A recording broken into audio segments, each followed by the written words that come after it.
북아프리카에 위치한 에티오피아의 여왕 간다게의 그 국가의 현재로 말하면 국가의 재무부 장관 격인 국고를 맡은 큰 권세가 있는 내시가 먼 나라 이스라엘 수도 예루살렘 하나님의 성전까지 와서 예배를 드리고 고국으로 돌아가는 중입니다. 그 에티오피아에서 예루살렘까지는 직선으로 약 700km 되는 머나먼 길입니다. 우리 부산에서 서울까지 왕복하는 그런 거리입니다. 그 먼 길 험한 도로에 이 내시는 먼 나라까지 가서 하나님께 정성껏 예배를 드리고 지금 고향으로 고국으로 돌아가는 길입니다. 사랑하시는 성도님들도 여러분의 일생 가운데 어떤 여러분의 삶의 그 중요한 그런 프로그램이 많을 겁니다. 자녀를 길러야 하고 또 경제적으로 또 돈을 모아야 하고 또 장래 노후를 준비해야 되고 여러 가지 일들이 많지만도 여러분의 삶의 그 모든 계획 가운데 제일 중요한 것이 뭡니까? 아마 우리 성도들에게는 제일 중요한 게 있다면 하나님을 예배 드리는 것, 하나님께 예배를 드리는 것이 제일 중요하고 제일 우선시 되어야 될 줄 믿습니다.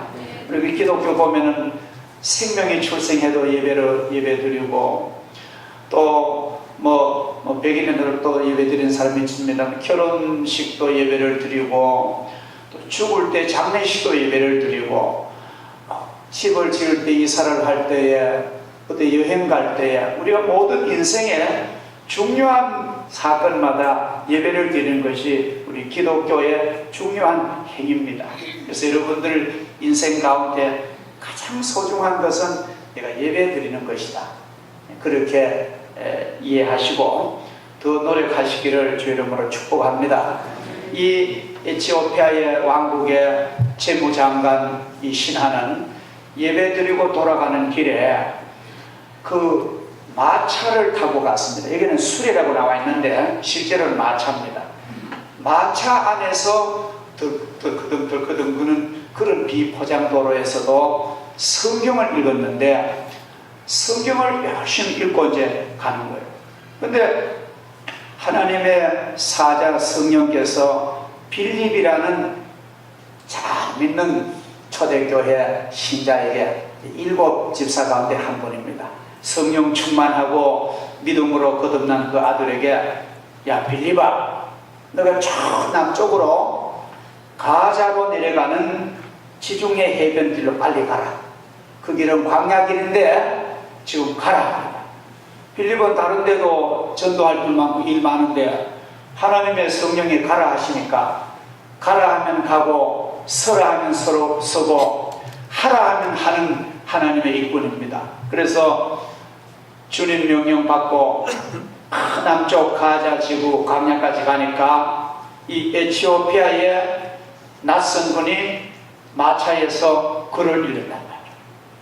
곧장 성령이 가까이 가라 다가가라. 그래서 마차 가까이 가니까 그분이 이 빌립이라는 이스라엘 사람을 가만 보니까 그 모습이 저분은 내게 이 성경을 이 신앙의 지도자라는 것이 느낌이 온 거예요.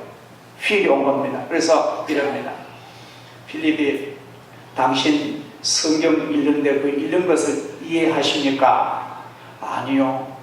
나는 이 성경을 읽지만도 내게 가르쳐주는 지도하는 사람이 없어서 나는 읽기는 읽지만도 무슨 뜻인지 모르겠습니다.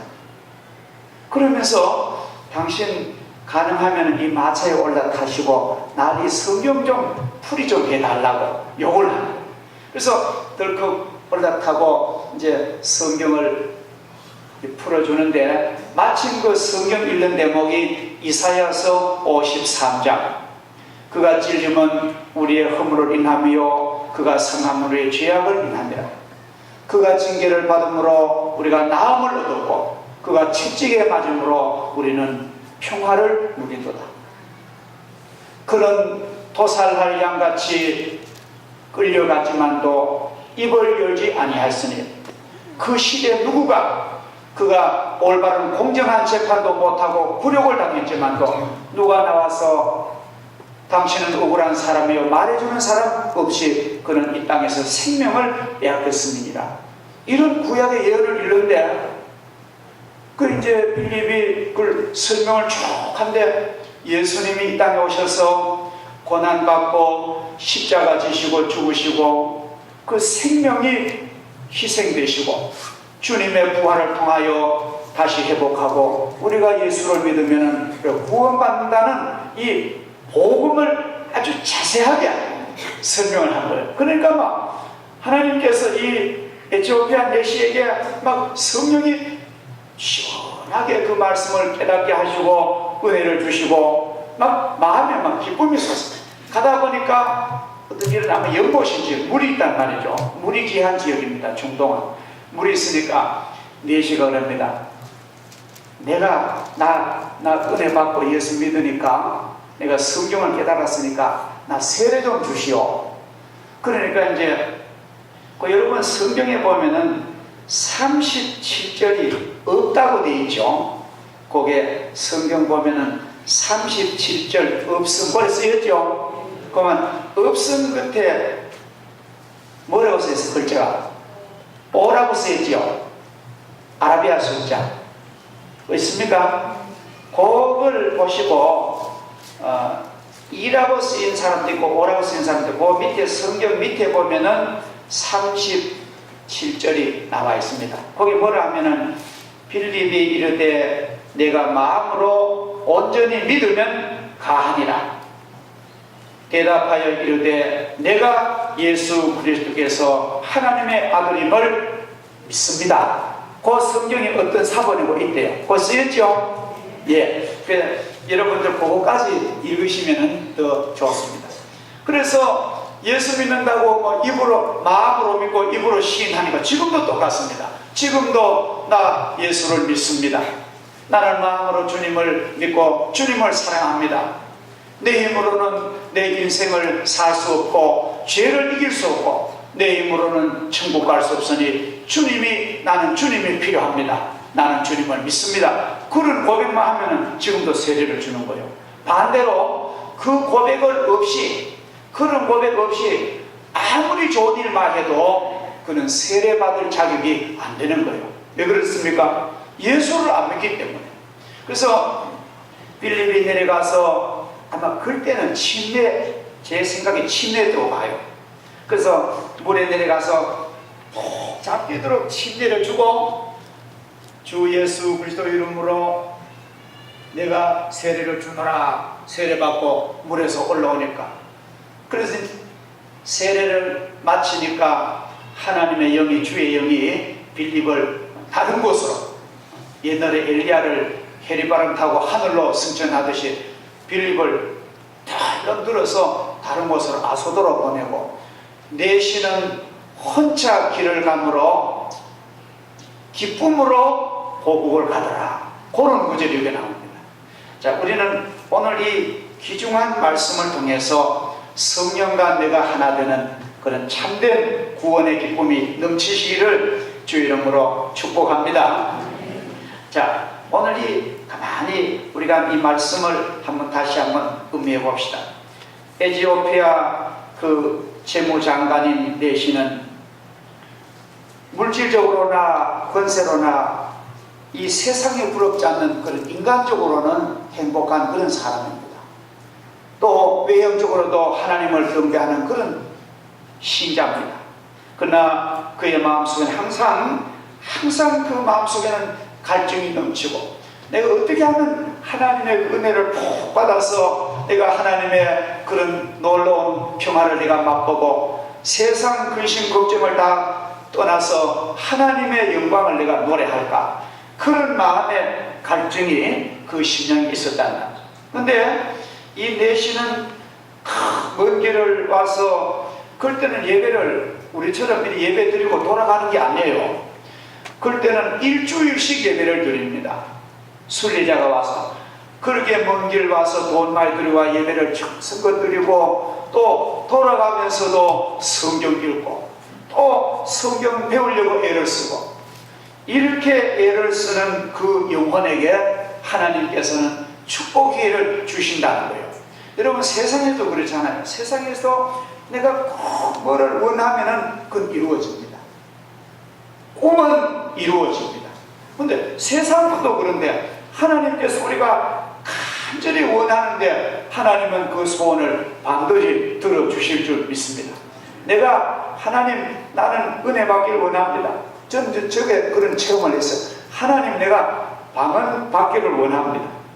하나님 내가 은혜 받기를 원하는 간절히 사모하고 기도하니까 하나님이 주시더라고요. 그러니까 하나님 앞에 간절하게 우리가 정밀하게 공을 들이면은 내 마음에 어떤 소원도 이루어 주실 줄을 믿습니다. 그래서 우리는 오늘 이 에티오피아의 내시가 그 가진 그런 마음의 간절함을 우리의 마음에도 가질 필요가 있습니다. 그리고 오늘 본문 말씀 본대로 39절에 보면은 내시는 기쁘게 길을 가므로 그를 다시 보지 못한다. 그 성경을 보면은 그 앞길의 인생이 내시의 그 앞길의 인생이 계속 기쁨과 감사와 감동으로 계속 됐다는 그런 뜻입니다. 내시의 그 우리가 기독교 역사에 그 전해 내려온 역사에 보면은 내시가 고국에 돌아가서 너무 큰 은혜 받았기 때문에 자기가 섬기는 왕을 전도를 했습니다. 간닥에 그 나라는 원래 옛날에는 여자만 왕이 됐대요.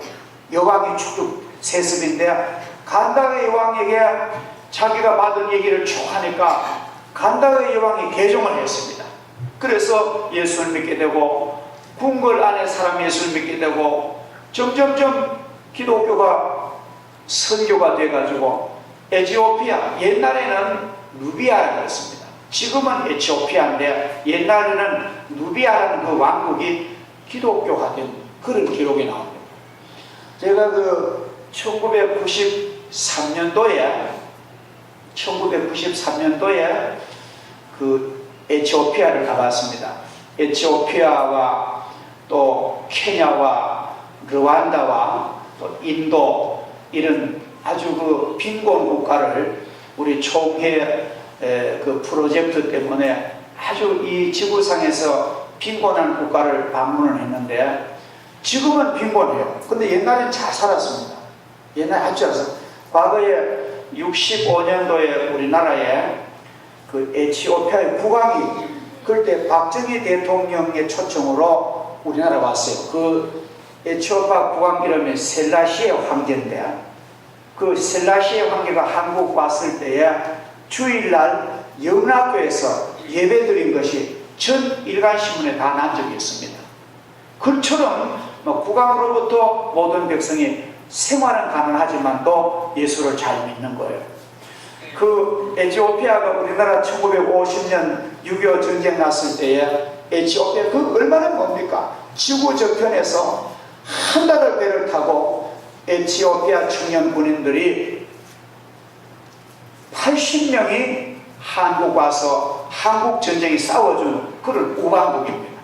그래서 제가 거기 갔더니만 그 나라의 수도가 아디스 아바바라는 그런 도시인데 그 도시는 자연 환경은 참 좋습니다.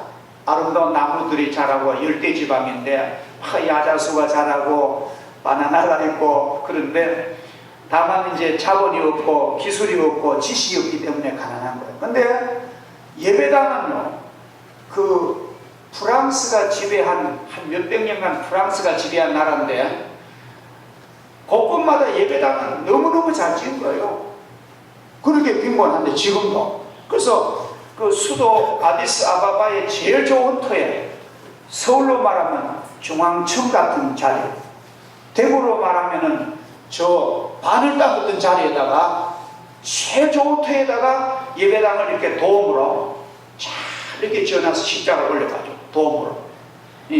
그래서 그 예배당에 가서 그때 제가 갔을 때가 고난주간인데 그 이제 그날 주일날 그 예배를 드리고 한대. 예배를 드리고 나서 저희들이 이제 점심을 먹고 교회 전부 그 담임 목사님이 우리를 안내를 설명을 하는데, 예배당이 둥근 예배당인데 예배 드리는 데는 한 50명 뭐 예배 드리는데 찬양대 연습실은 그보다 더 크더라고요. 근데 찬양대 연습을 아침부터 모여 저녁까지 연습을, 돈은 언제 버려간다? 직장이 없대요. 외국 원조 받아 살아요. 근데 그런데도 물론 여러 가지 좀 문제는 있습니다만 하여튼 찬양 연습을 그렇게 많이 하고, 그런 빈곤한 국가에도 온갖 악기를 다 사다 놓은 걸 봤습니다. 제가 마음에 이렇게 찬양이라는 게 이렇게 중요하나 그런 깨달음을 했습니다. 근데 밖에 나갔다니까 주일 오후인데 어떤 막 땀을 흘리면서 얼굴은 뭐 새카만 그 흑인들이잖아요. 근데 새카만 아주머니가 막 흘러글들 쫓아오더니만 요런 종이를 요래 착착 요래 적은 요런 종이를 교회 요런 벽돌 벽에로 꽂고 가요. 꼽아놓고 탁도 가요. 그래서 그 목사님에게 저 사람 뭘 하고 왔냐 물으니까 그분이 그래요. 너무 시장에서 장사하는데 돈 벌기 때문에 예배 드리러 올 시간도 없어가지고 가난하고 어려우니까 돈 벌는, 그래서 예배 못 와가지고 하나님 앞에 죄송하다고, 하나님 죄송합니다. 그래서 그거 보고하러 와서 꼽아놓고 간대요. 제가 그 얘기를 듣고 순수한지 우리가 이렇게 믿어야 안 되겠나? 우리 성도들은 그렇게 하나요? 주일날 혹시 바쁜 일로 교회 모으면 내가 일주일에 한 번이라도 교회 와서 기도가 잘 안 되면 쪽지라도 하는 게 써놓고 가나요? 그렇게 믿는 사람이 저는 올바른 신앙인 줄 믿습니다. 마음의 감동을 받아서. 그런 나라가 오늘 성경에 나오는 거예요. 앞으로 이 에티오피아가 아마 먼 훗날 아주 신앙적으로 현실적으로 부강한 나라가 될 줄 그렇게 믿습니다. 우리는 오늘 이 내시와 같은 이러한 순수한 믿음, 이렇게 예배드리고 이렇게 성경 읽고 먼저 은혜 받은 사람 나 좀 가르쳐 주시오, 나 좀 지도해 주시오, 이러한 겸손한 사람이 훌륭한 제목 될 줄 믿습니다. 성령께서는 이 두 사람에게 스승 되시고 보혜사 되시고 카운셀러 되시고 인도자 되셔서 이 둘을 다 축복하신 거 우리는 볼 수 있습니다. 지금도 하나님의 영은, 지금도 성령은 이런 순수하고 열정을 가진 사람에게 오늘도 찾아오세요.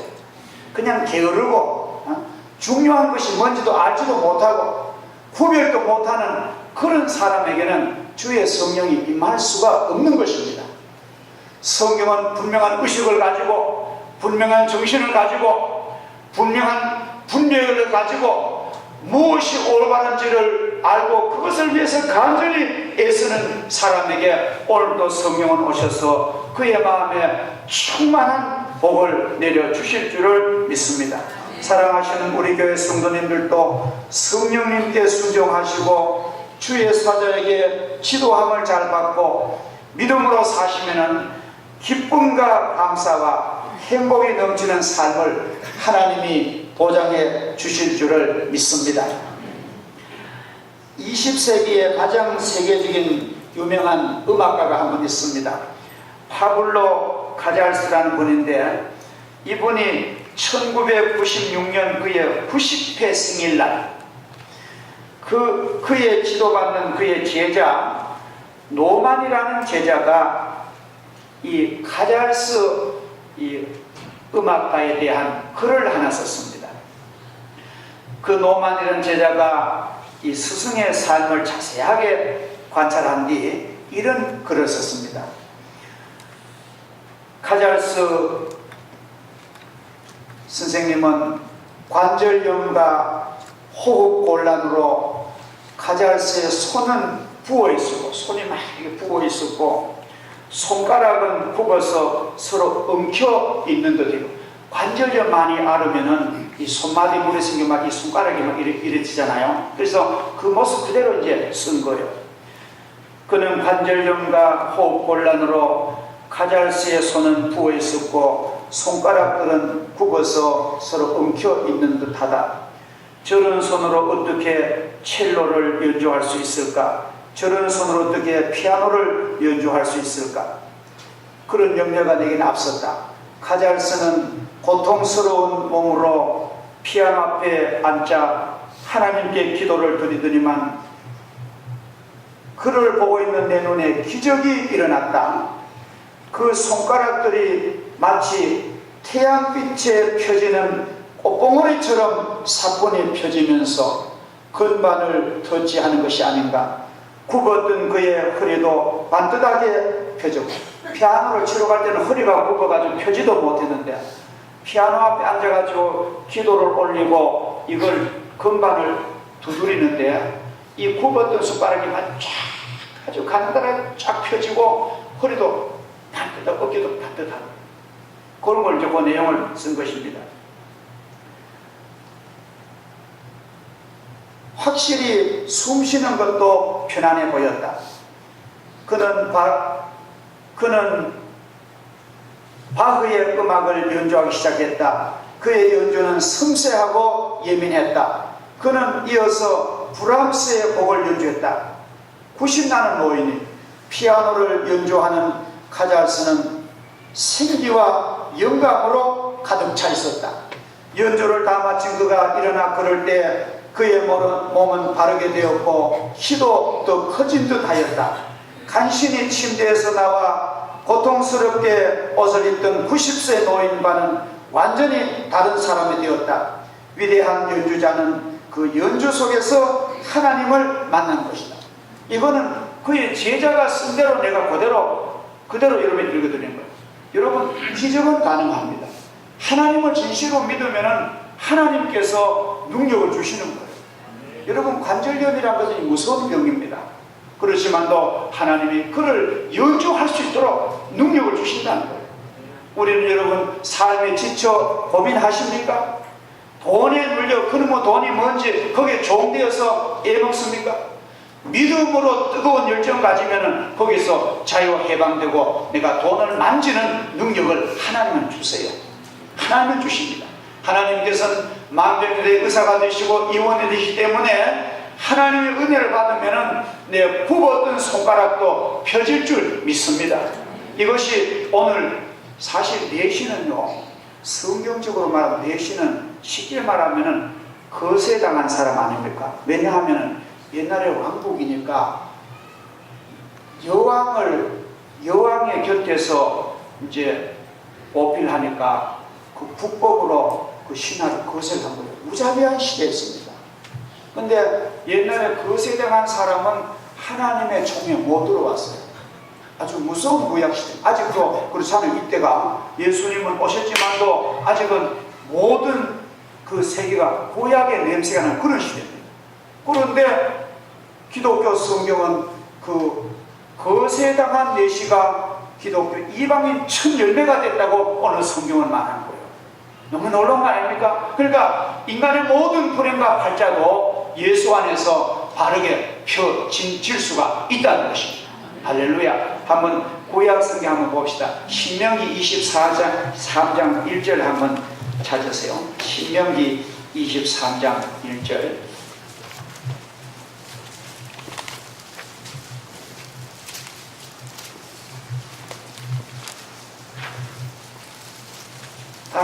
다 찾으셨죠? 23장 1절 같이 읽겠습니다. 시작. 고한이 상한 자나 음경이 잘린 자는 여호와의 총회에 들어오지 못하리라. 예, 이 시대가 이런 시대입니다. 근데 예수님이 복음으로 성령으로 우리가 와서 자유를 주시고 내시가 이방인에서 첫 열매가 됐다는 것이 기독교가 가는 곳에는 종족의 차별이나 피부의 차별이나 남녀의 차별이나 장애의 차별이나 이런 인간적인 어떤 그런 장애의 차별이 없이 하나님의 복음은 인간에게 행복과 자유를 주고 영원한 천국을 주실 줄을 믿습니다. 여러분이 세상의 어떠한 관습으로나 세상의 어떤 유명한 의사들이 당신은 시한부 인생이요, 당신은 얼마 살지 못한다는 그런 진단을 내릴지라도 물론 그 말도 맞습니다. 그러나 그 차원보다 더 깊은 하나님의 능력은 오늘도 살아 계실 줄을 믿습니다. 그래서 우리는 오늘 성령이 나와 함께 하시고 내가 성령과 하나 되어 성령이 가라 하면 가고, 오늘도 내 마음의 성령이 너 하나님 교회 가라, 너 시간 늦지 않게 빨리 가라 하면 불에게 쫓아오는 거예요. 다른 데는 막 늦어 가도 막 괜찮아. 그러나 너 하나님 교회 너 가야 돼. 마음의 주의 미리가 불이 오는 것이 저는 올바른 하나님의 자녀인 줄 믿습니다. 제가 한번 그 연금재단 이사로 한 4년간 봉사할 때인데, 다른 이사는 전부 서울에 있는 거예요. 저는 대구에 있는데 그럴 때는 KTX도 없었습니다. KTX도 없을 때인데 새벽에도 마치 막 불이 나게 서울 올라가서 서울역에 내려서 택시 타고 종로 5가 가면은 하면 이사회가 다 열렸네. 이사회가 딱 시작되고 문을 딱 닫으면요. 그래서 난 보통 보기 보다가 비유가 좀 좋습니다. 그래서 문을 열고 이사제만 늦게 왔다고 인사를 하고 자리에 앉고 모두 이사회 하다가 인사를 하고. 근데 세상의 모임도요, 시간 내서 들어가면 굉장히 부끄럽습니다. 여러분 그렇죠? 여러분 학교 다니실 때 중학교나 고등학교나 대학 다니실 때 여러분 수업 시간, 강의 시간에 늦게 들어가면 얼마나 부끄럽습니까? 그죠? 예. 설명도 할 수도 없고, 내가 그런 이유가 있어서 늦었지만도 설명이 안 통합니다. 교수가 있다가 선생님 있다가 막 구제를 하면은 나는 할 말 있지만도 얼굴이 볼거에 다 덮었습니다. 만약 여러분들 예배를 드리는데 주일날 안 오신다든지 늦었는데, 내가 담임 선생님 아닙니까? 담임 선생님이라 제가 말하죠. 그 담임 목사가 아무개 딱 세워놓고 김진희 집사님 어떻게 예배를 그렇게 지각하고, 그러면은 여러분 그 꾸중도 사실 할만해요. 근데 우리가 그만큼 세상 어떤 모임보다가 예배를 존중히 여기는 사람을 하나님 복을 주십니다. 틀림없이 복을 주십니다. 그래서 우리 오늘 이 네시와 같은 사람, 빌립과 같은 사람이 되면은 하나님의 축복을 받아 우리 인생길을 앞길, 미래가 기쁨으로 노래하면서 앞길을 갈 줄 믿습니다. 그런 점 누구든지 그리스도 예수 안에 있으면 새로운 피조물이라, 이전 것은 지나갔으니 보라 새 것이 되었도다. 여러분 새 사람이 된 거예요. 여러분 이미 새로운 존재가 됐는데, 만날 옛 생활을 하면 안 된다는 거예요. 그렇지 않겠습니까? 어떤 집에 새며느리로 시집을 왔는데, 그러면 새며느리답게 살아야 되는데 옛날 애인 만나러 가면 그건 안 되는 거예요. 우리가 예수를 믿으면 새 사람 됐다고 하나님이 인정하면 그대로 되는데, 맨날 옛날 하던 식으로 하면 그건 앞으로 곤란합니다. 그렇지 않겠어요? 그러니까 우리는 오늘 하나님의 은혜로 복을 받은 우리인데, 나는 새 사람이 됐어. 세상 마귀와 세상 사람 너 그런 사람이 나는 아니야. 나는 새로운 존재인데, 나는 새로운 세대, 새로운 법으로 새 포도주는 새 부대에 넣어야 되지. 만날 옛날 부대에 걸머지지 마시고 승리의 삶 사시기를 주 이름으로 축복합니다. 전능하신 아버지 하나님, 주의 사랑 감사합니다. 지난 무더운 폭염 여러분들 저희들 잘 지나게 하시고 이제 좋은 시간 주심을 진심으로 감사합니다. 우리가 하나님께 감사하며 우리가 가장 소원할 것은 어떤 돈을 버는 것보다, 어떤 중요한 것 하는 것보다가 내가 예배를 중요시하고 하나님 말씀을 사모하고 기도할 때 하나님의 성령이 나를 지시할 줄 믿사오니 내 인생은 기쁨으로 길을 감으로 그를 다시 보지 못하니라. 이런 놀라운 우리 미래가 계속 열려지게끔 하나님 저희들을 축복하시고 인도하여 주옵소서. 예수님의 이름으로 기도하옵나이다. 아멘.